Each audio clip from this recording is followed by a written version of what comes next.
So good afternoon, everyone, and back to our Wednesday's lectures in gynecology. And tonight it's a pleasure to start directly with a very eminent speaker and very special speaker, Dr. Zeinab Ibrahim. She is consultant of radiation oncology and she is the head of the Department of Radiation Oncology in Bahrain Oncology Center.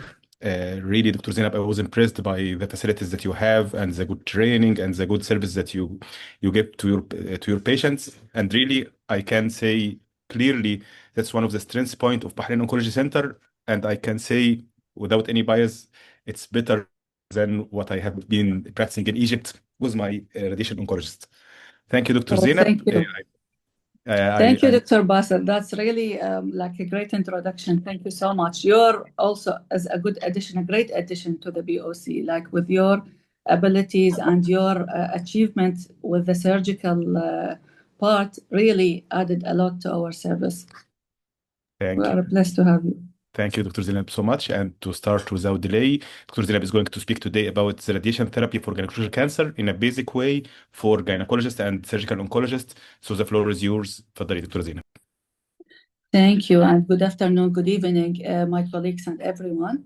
So my talk today will be mainly about two parts of the gynecological cancer, which is the endometrium and the cervix, as the radiation therapy has a role in these two sites or subsites. So as usual, I would like to start my presentation with a very brief about what radiation therapy or radiation or X-ray or gamma ray do with the matter. So whenever ionizing radiation, whether X-ray or gamma rays interact with the matter, it can react in different ways according to the energy of the rays and to the matter or the tissue itself. So it can be either transmitted without any interaction, or it can be attenuated inside the matter. It can be scattered, backscattered in all directions, or it can be absorbed. And this is our main interest in radiation therapy. So the absorbed dose, we measure it in rad or gray or centigrade. Our aim or our radiation therapy can cause indirect cell death. So whenever ionizing radiation breaks the double strands of the DNA, it causes accumulation of DNA defects in the cell and prevents cell division, and that will lead to apoptosis or prevention of the progression of the cell. So this is what we call it a reproductive cell death. It's a double-edged weapon. So whenever we increase the dose, we increase the tumor control, yes, but we increase also the normal tissue toxicity. If we decrease the dose, we decrease the toxicity, but the tumor control also decrease. So it's all about balancing between the dose and the limitation of the organs that we have. And thanks to the technology, the advancement in radiation therapy techniques, along with the systemic chemotherapy and immunotherapy, we are reaching now to more of a balanced outcome. Speaking about gynecological cancer in Bahrain, the endometrial or the corpus uterine cancer occupies the third most common among all females diagnosed with cancer in Bahrain, followed by the ovary, which is the fifth most common cancer. Luckily, the cervix is not among the most major incidence rate. Also speaking about the mortality rate, the uterine, like corpus uteri, is the most common among all, with the ovary, not like in the cervix. And this is due to the, luckily, to the advancement in the treatment. So speaking about the staging of endometrial cancer, as we all know, this is the basic. Stage 1A, the tumor is limited to the endometrium or the inner half of the myometrium. Stage 1B is where the tumor is reaching 50% beyond the myometrium. The new thing here is the 1C, which is added in the staging, which is the aggressive histological types, but limited to the endometrium. Again, in the stage 2 also, they added the 2C, which is the aggressive histological subtypes with any myometrial invasion. Coming to the stage 3C, also there is a 3C1 and the 3C2, which is also added which is reflecting the spread of the pelvic lymph nodes. So whenever we have pelvic lymph nodes involvement, it is 3C1. If we have more like para-aortic lymph node involvement, it is stage 3C2. And stage 4 is going to the direct organ invasion or distant metastasis. The main indication here in the endometrial cancer, the main indication of radiation therapy is adjuvant treatment, post-surgical, which is typically offered to decrease the incidence of pelvic recurrences in cases with high-grade histology, deep myometrial penetration, cervical stromal involvement, and/or extrauterine disease. While systemic chemotherapy historically had been kept as playing role in unresectable diseases, recurrent diseases, or distant metastatic disease. But now the role of the systemic has been changed also, and we will show in the next slides. So what are the risk factors that allow us to give radiation therapy or indicate of radiation therapy? We have intermediate risk factors, including age, more than 60 years, or focal lymphovascular invasion. Higher risk factors include substantial lymphovascular invasion, especially without the surgical nodal staging. Also, high-risk histologies include serous carcinoma, clear cell carcinoma, carcinosarcoma, mixed histology carcinoma, dedifferentiated or undifferentiated carcinomas. So in radiotherapy, we are doing two phases of treatment. The first is the external beam radiation therapy, targeting the whole pelvis. We mean whole pelvis, but in the whole pelvis, we mean only the uterine bed, parametrium, regional nodal. We are giving a dose of 45 to 50 grays and 25 to 28 fractions, 5 fractions a week. This will be followed by a brachytherapy boost to the vaginal vault, which is the main site of recurrence after surgery. And the dose should be from 6 to 7 grays for 2 to 3 fractions, weekly based fractionation. So this is one of our patients, has been diagnosed with endometrial carcinoma with high-grade histology, and total abdominal hysterectomy, bilateral salpingo-oophorectomy has been done. So here, as adjuvant treatment, we are offering the external beam radiation therapy. So as you can see, the red isodose here, the red color wash, is our target, clinical target volume, we name it, the CTV. And we are now able to save by the CT or image-guided radiation therapy, we are able to save the bladder, the spinal cord, the bilateral pelvic bones, just to decrease the toxicity like immunity, cystitis, and all these things. And then this treatment has been followed by the brachytherapy to the vaginal vault. So we enter the vaginal cylinder here, and then we acquire a CT image, and then we calculate the time needed for the source to stay inside the cylinder to give the proper dose needed. And here it is 6 grays for 2 fractions we gave this patient. And we are targeting the vaginal vault surface, like the upper third or 2/3 of the vagina, like 5 millimeters of the vaginal surface. And again, we aim to protect the sigmoid, rectum, and the bladder. What about adding chemotherapy? So the option of chemotherapy added to the radiation therapy has been studied long time ago. So this trial, the RTOG 9708, has been published in 2006, which in this trial, they included grade 2 or 3 endometrial carcinoma with a greater than 50% of myometrial invasion, stromal invasion to the cervix, extrauterine disease confined to the pelvis, and/or positive peritoneal cytology. Patients with papillary serous or clear cell histology here were excluded.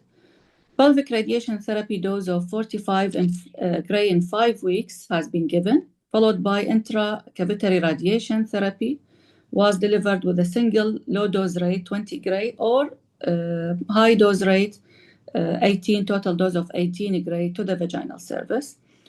After completion of the radiation, patient received 4 additional courses of cisplatin and paclitaxel at 28-day intervals.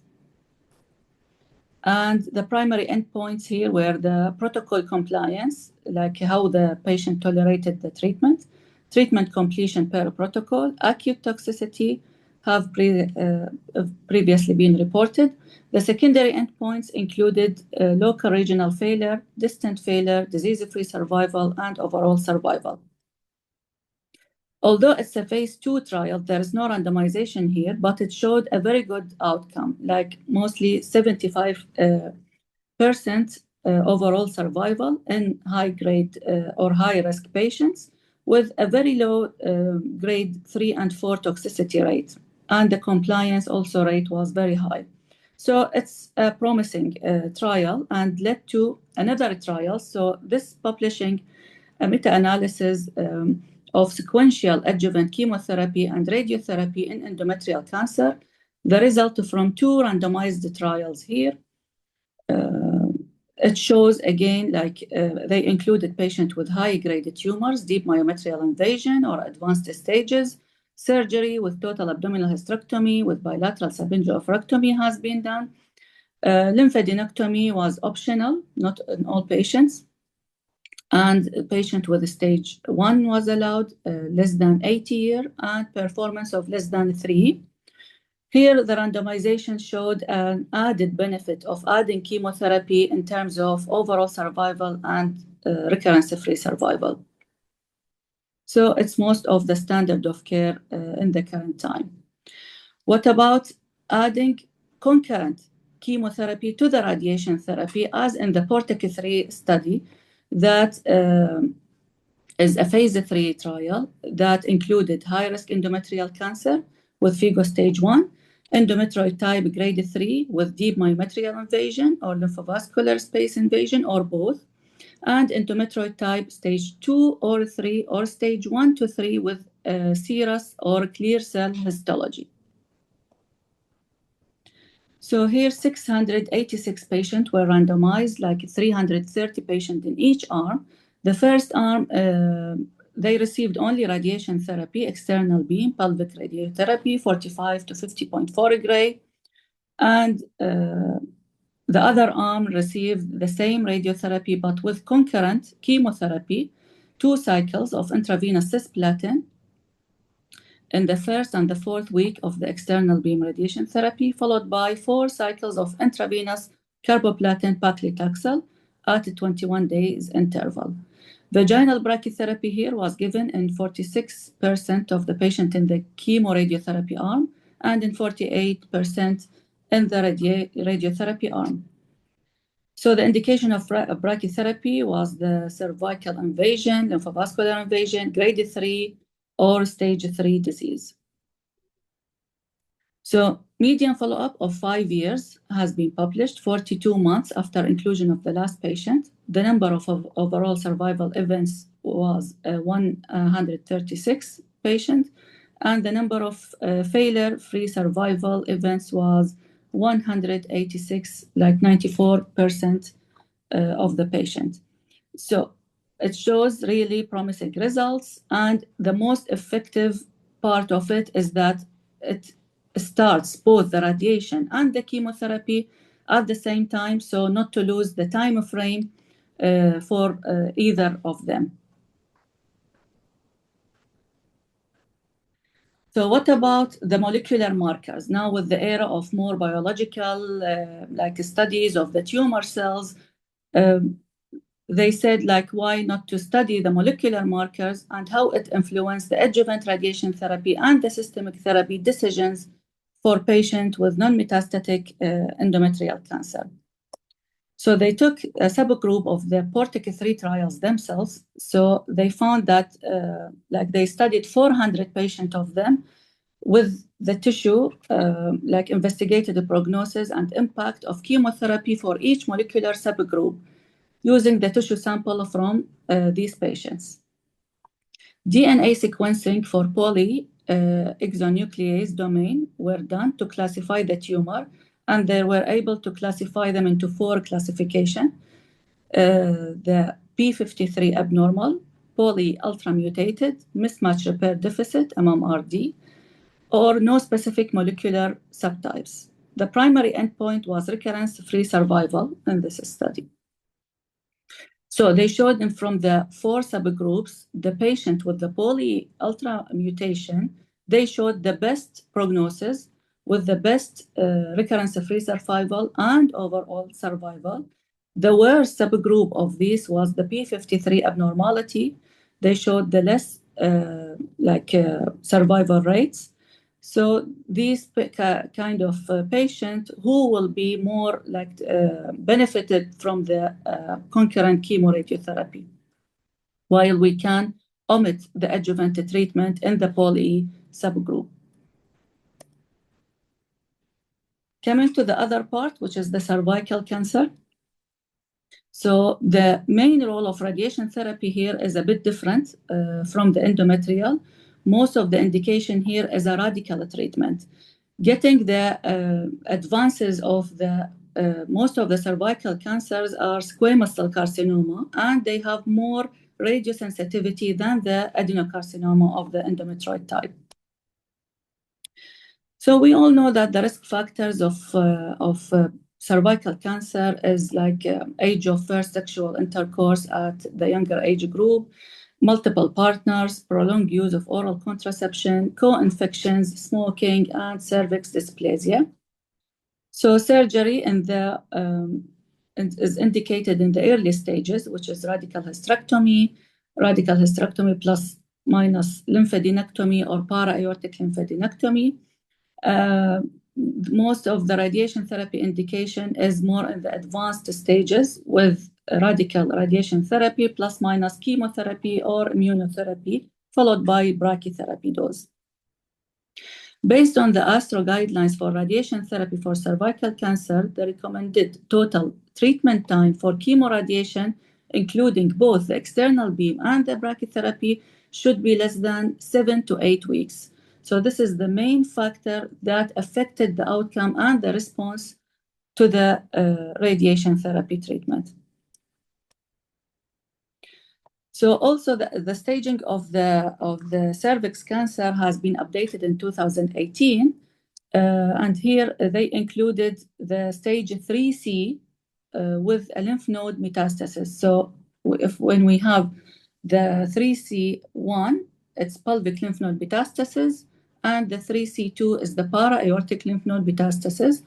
Other stage is just the same like previously. The stage 1A is the most earlier stage, like in millimetric, 3 to 5 millimeter tumor size. Stage 1B, the tumor size is 5 millimeter to 4 centimeters, while stage 3 is involvement of the upper vagina or the parametrium or causing hydronephrosis. Stage 4 is the spread to the organ invasion, pelvic organ invasion, or the distant metastasis.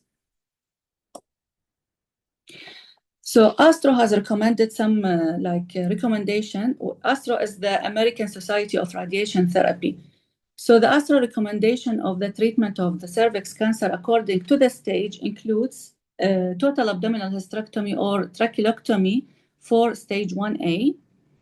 Stage 1B1 still the option of total abdominal hysterectomy or radiation therapy alone here, which is 45 degrees plus brachytherapy. For stage 1B2 to 2A, here the recommendation is concurrent definitive chemoradiotherapy with concurrent cisplatin added to the whole pelvic radiation therapy, followed by brachytherapy. For stage 3A to 4A, the concurrent chemoradiotherapy is also indicated, plus boost to the positive lymph nodes, whether pelvic or para-aortic. While previously it's only chemotherapy only, now it's chemoradiotherapy. Plus, we can add also pembrolizumab and bevacizumab in more advanced stages. And as we can see here, the local control and survival is really affected by the stage. So early detection is the key here, whatever we will do and whatever we will say. Still, early detection has the main role in increasing our survival. So if we can pick it up in stage 1A, 1B, the survival rate is from 85 to 100%, while we reach to 30% and less than 10% whenever we got up with the stage. So what to do in the advanced stages regarding local control, overall survival, and disease-free survival? The main, since I'm radiation oncology, I will speak about the main key trial now influence the local control and the disease-free survival for patients is the EMBRACE trial. So there was multiple phases, EMBRACE 1, 2, and now even EMBRACE 3 is coming. The EMBRACE study, it's to symmetrically apply image or intensity modulated radiation therapy with daily image guided radiotherapy, as well as advanced image guided adaptive brachytherapy in a prospective multicenter trials. Involved lymph nodes are boosted, preferably based on the PET-CT scan. So we've used the PET-CT with our planning image, and we are able to boost it to a higher dose. Para-aortic nodal elective radiation in high-risk patients. The goal here of care is, I know it's a bit complicated here, the EQD2 is the equivalent dose combining, it's a special equation combining both external beam dose and the brachytherapy dose. And our aim here is to reach with the dose to the target area, the gross tumor, to more than 95 to 98 gray, while reaching with the dose to the clinical target areas or the microscopic spread endometrial to 80 to 85 grays. Also paying attention to the maximum treatment time, we should include both the external beam radiation therapy and the brachytherapy boost within 50 days, maximum. So this is how image-guided and intensity-modulated radiotherapy has been changed from with time from the 3D box technique. So previously we were treating the pelvic with 4 beams, AP, PA, and 2 laterals, and the whole dose is reaching up to that box inside the pelvis without knowing where are the hot spots or the under coverage of the targets. So that's why we were limited with the dose distribution, while on the intensity modulated radiotherapy, we are able to visualize the tumor every day, the cervix, the uterine, distribute the dose, plus protecting the bladder, the rectum, and the bones to the maximum. So it has very promising results, and it's a practice changing, and we are able to reach with the local control here up to 92% with the EMBRACE trial and the protocol. So this is also how we treat with the brachytherapy. This is like the usual standard applicator, intrauterine tandem, and 2 ovoids. So we insert, after the external beam, we insert the tandem inside the uterus with the 2 ovoid placed on the cervix, and we visually distribute the dose to the GTV, gross target volume, and to the clinical high-risk target area. Another applicator we have, which is the intrauterine tandem and the ring applicator. With the ring, we are able to also distribute the dose in a circle way if we have the tumor is circumferential all around the cervix. Also, we have the interstitial needles. So this is the Geneva applicator.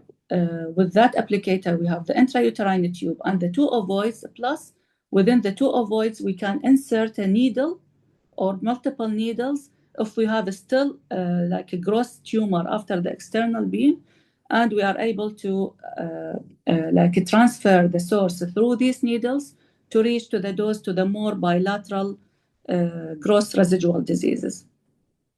So that's why it's now more controlling and ability to kill the tumor. For more than 2 decades, chemoradiation therapy has been standard of care in locally advanced disease, and the advances in radiation therapy technique, coupled with the attention to the radiation dose and overall treatment time, led to enhanced local control. But yet, up to 30% relapses and die still from the metastatic disease. So this led historically to multiple trials of adding chemo or immunotherapy, but unfortunately, all of them showed previously negative results, like in the Outback trial, adding adjuvant Pacli and Cabo for 3 cycles after the chemoradiotherapy failed to show any improvement in the progression-free survival. Also, the CALA trial of adding anti-PD-L1 durvalumab to the chemoradiotherapy, also it failed to show any improvement. Till the most recent Interlace trial, it's been published, I think, more than 2 years now. It's in 2023. So in this trial, they included induction chemotherapy. They studied what about starting with the induction chemotherapy, carboplatin paclitaxel for 2 cycles prior to the standard chemoradiation therapy. So here, the total number of patients is 500, randomized into 2 arms, 250 in each arm. The first arm, induction chemotherapy, followed by chemoradiotherapy. The other arm is the chemoradiotherapy alone. And it showed here very promising outcome, like in terms of progression-free survival and overall survival. But this studies also showed like the patient should be really fit. They exclude any para-aortic involvement, lymph node involvement, only pelvic lymph node involvement, and the patient should be really fit to receive the chemotherapy as induction. Also in the era of immunotherapy, like this pembrolizumab inspired by the Pacific trial after showing very good result in the Pacific trial to treat the lung squamous cell carcinoma. So the author here said, why not to try it on the cervical cancer? So here is a bit of complicated idea, but to make it simple, the infection by HPV is the most common cause of cervical cancer. HPV-associated cancer encode E5, E6, and E7 proteins that drive malignant cell transformation and are implicated in the PD-1 pathway. HPV infection is associated with a tumor inflammatory state and has a potential to induce PD-L1 expression. So the viral origin of the cervical cancer lends a specific immunological profile, and the microsatellite instability has also been reported in 8% of cervical cancer.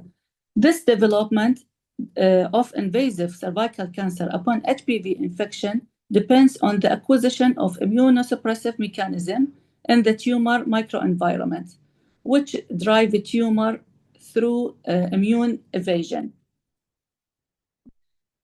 So the rationale of combining immunotherapy with radiation therapy here is all to target this inflammatory status that caused by this virus. So radiotherapy has the potential to increase susceptibility of tumor cells to immune-mediated killing. It promotes the release of tumor new antigens from dying tumor cells. It enhances MHC class 1 expression, upregulate the expression of the PD-L1, upregulate chemokines, cell adhesion molecules, and other immune modulator cell surface molecules. The irradiated tumor microenvironment is enriched with several immunosuppressive cells. So here it comes the importance of adding the immunotherapy to enhance the radiation therapy effect on this inflammatory media, and it's more cell killing by the end. So this idea led to the Keynote A18 trial. It's a phase 3 study of chemoradiation with or without pembrolizumab in locally advanced cervical cancer. So they included patients more than 18 years with a high-risk locally advanced squamous cell carcinoma, adenocarcinoma, or adenosquamous carcinoma, locally advanced stage like 1B2 up to 4A, naive treatment, no prior chemo or immunotherapy has been given, and radiologically evaluable disease by local assessment, and good performance status. So they randomized them into 2 arms, the arm of pembrolizumab along with the concurrent chemoradiotherapy, and followed by pembrolizumab adjuvantly for 15 cycles. Randomized to the other group, which is the placebo plus the standard chemoradiotherapy alone, followed by the placebo for 15 cycles. The primary endpoints here were the progression-free survival and overall survival. The secondary endpoints is the progression-free survival per month, and the overall recurrence rate, the progression-free survival in PD-L1 patients, and safety and tolerability of this protocol.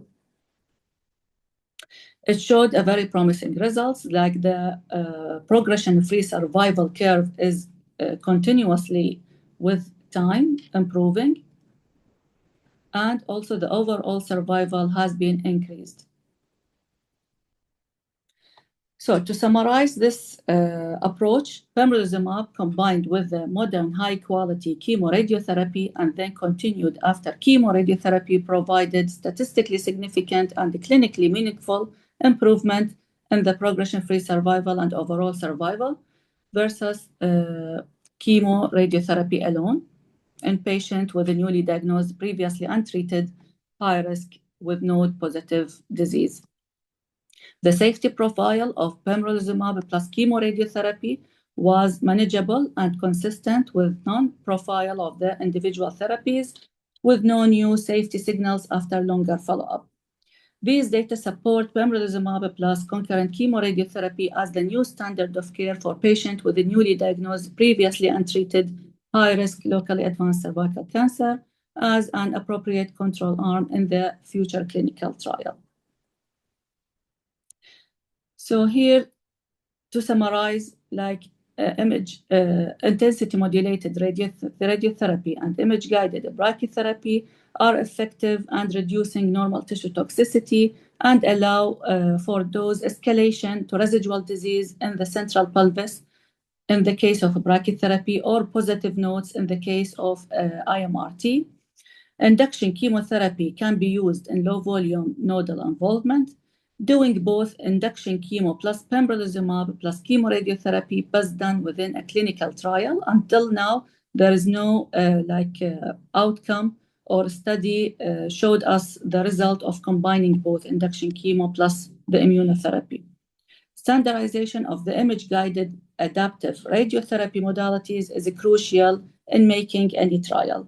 So this is the key point. Whenever we do any trial for the cervical cancer, we should look into the standard or the modality of the radiation therapy, whether external beam or by the brachytherapy, because this is now what is showing the main difference in the control rate.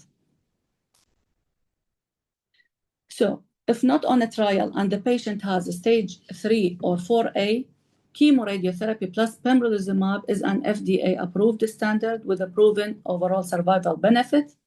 But the interlace style with the induction chemotherapy prior to the chemoradiotherapy is also evidence-based.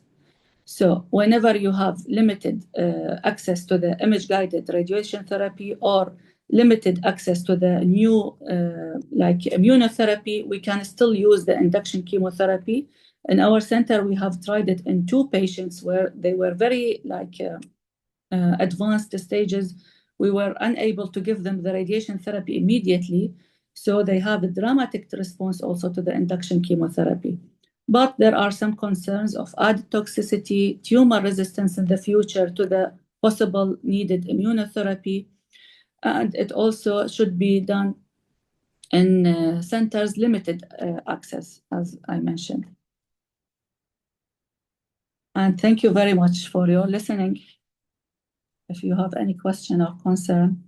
Thank you, Dr. Zeinab, so much. This is a nice team with nice colors. Thank you. Okay, Dr. Hisham Abu Talib has a question from Egypt. Dr. Hisham. Okay, thank you very much for this marvelous presentation. And actually, you made something difficult for us to understand. It is very easy. Okay. My question, my Alhamdulillah. question is about if we are giving induction chemotherapy. and then we found a good response, so Mhm. that there's almost no tumor. If there is a rule for surgical excision, or shall we go directly to chemoradiation?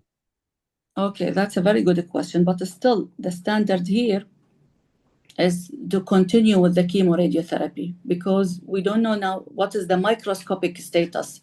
We might have like parametrial invasion, we might have positive margins, we might have lymph nodes involvement. So still chemoradiotherapy, comprehensive chemoradiotherapy with brachytherapy, still even sometimes after external concurrent chemoradiotherapy, we do like image to evaluate the response. And we really sometimes we found very good response, but still we give the brachytherapy to continue the protocol. Thank you, Dr. Zeinab. Any other questions from the audience? So I myself has a question about the sexual life, Dr. Zeinab, after the brachytherapy, where you know this first stenosis and the fibrosis that happens. And Yeah. usually, do you start speaking about your patient about the future of their sexual life? When do you start rehabilitation for this part, or you don't start any time? Just this part of unspoken areas that we really face in our practice. Yeah, yeah. Should your part or the part of the gynecologist or what? So, like, as you face them with us, like usually on follow-up, the most frequent complication, late complication after chemoradiotherapy is the vaginal stenosis. Sometimes it gets really bad. So we advise them, we encourage them after finishing the chemoradiotherapy to go back to their normal sexual life, actually. And it's desired to prevent the stenosis, the vaginal stenosis. Sometimes we give them lubricants and even like estrogen-based creams to prevent that. Yes, but you already discussed this with your young patients, starting from finishing treatment, you discuss it clearly. This is very important because sometimes it's delayed, you already lose all your chances for that. Definitely, yeah. So, do we have any other questions from the audience? I think it was straight for them. You made a difficult story easy, as Hisham mentioned. Thank you so much. We are going to upload it in our website and on the WhatsApp group, and see you next Wednesday, inshallah. I don't know yet the topic next week, but we will update you. Okay. Thank you all and have a happy National Bahrain Days. Bye bye. Thank you. Thank you so much. See you next week.